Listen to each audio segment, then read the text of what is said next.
Hi, everybody. First of all, thank you for participating in PD Week. We really appreciate you being here and hope that you find the week valuable.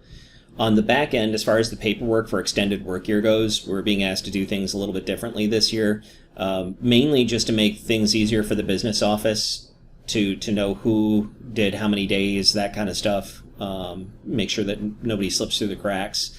Also, to make sure that if, as has happened in the past, the auditors want to do a spot check, they can show like who went to what days and that kind of stuff. That's something that's hard to do in Frontline, so this is going to make things a little easier to do that.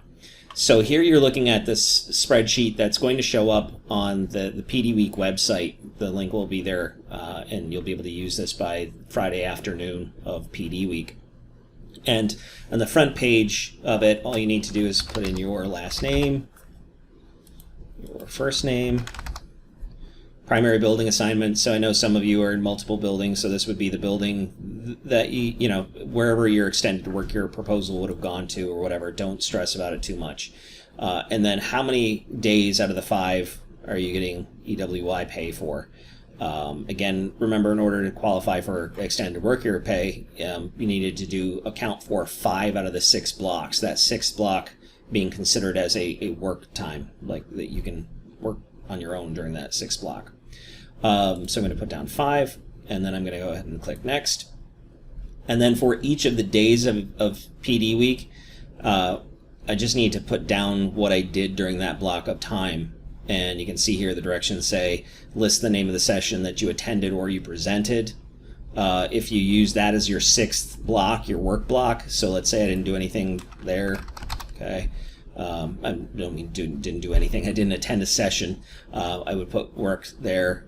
This year our presenters have the opportunity to do office hours, so I might say office hours there. I know some of you are only doing, say, 2 or 3 out of the days of PD Week for extended work year, so you'll have days that you didn't attend anything. And for those days, what you'll need to do is you'll need to do NA in here. And again, I apologize, I know it's kind of tedious, but you still need to fill in all the days. So what you would do is do NA, and then to make your life a little easier, just highlight it, and then do on the keyboard Control C. And then in these other ones, you just Control V, Control V, Control V, go through them pretty quickly. Okay. Now, me personally, just as kind of a tip to make your life easier so that you're not sitting here trying to fill this form out and type in titles, all that kind of stuff, I like to try to make things as easy for myself as possible. So here's what I would do starting on Monday of that week just to get ready to fill this sheet out. If I go to the PD Week website, which again the link is on the district homepage under quick links, or in that email from me, under the section that says schedule, you'll see there's a link here that says click here to make a copy. So if I click on that, it'll ask me, do you want to make a copy of the schedule? I say yes.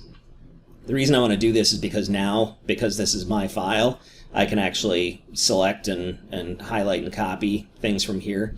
So what I've done is in my Google Drive, I just created a blank spreadsheet, and I did Monday, and then I listed the blocks, and then I can just highlight those and do Control C, Control V, Control V, and so on. You know, I could say Tuesday, Wednesday, you know, you get the point.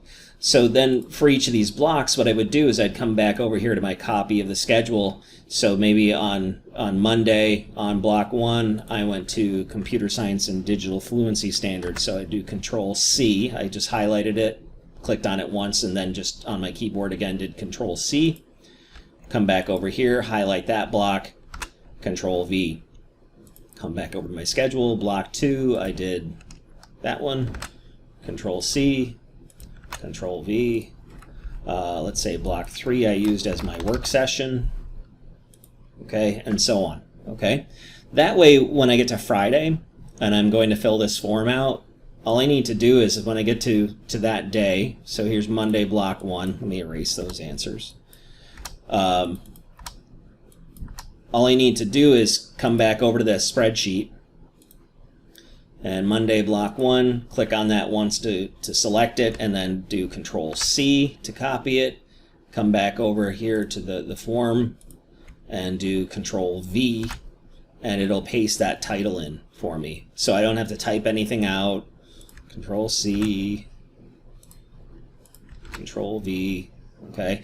Yeah, it's, it's a lot of flipping back and forth, but it's also in the long run going to be a lot quicker than the old days of having to do logs and summaries and those kind of things too. So not that bad.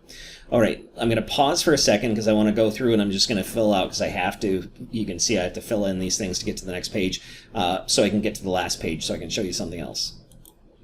Okay, so I've gone through and filled out all 5 days. It's crucial. If you want to get paid for extended work here, you need to fill out this form.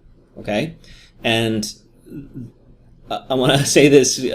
The people downstairs in the business office are very lovely people. They are also extremely busy people. They're not going to come after you if you don't fill this out. They're not going to chase after you and beg you to do it. They don't even know if you did do extended work here until this shows up. So it's really on you to make sure you fill this out. So whenever we are in a situation like this where there's something you have to fill out and it's really important in order to get paid, I always get emails after the fact from people saying, did you get it? Or like, I'm really worried that I didn't do it right, whatever. If you fill this out, then there are 2 ways that you're going to know that they got your form. First of all, when I click the submit button, this is what I should see. Okay, it's going to say Malone CSD, and you're going to get some kind of response. It's either going to say your response was recorded. It might say, your response was sent to the business office. Either way, as long as you see that message, you're good. The other thing is, I have set this form up so that it doesn't even ask you. It will automatically, when it receives your response, you're going to in your inbox, your email inbox, you are going to get this. It's a copy of your form response, all filled out. It's going to show you what you got, what you did. Okay, so if you got this email, then you know your form was received. You don't need to do anything else. Okay, don't throw this away. Just go ahead and hit the archive button, tuck it away so that you got it, but you're good to go. Okay, all right. Thanks.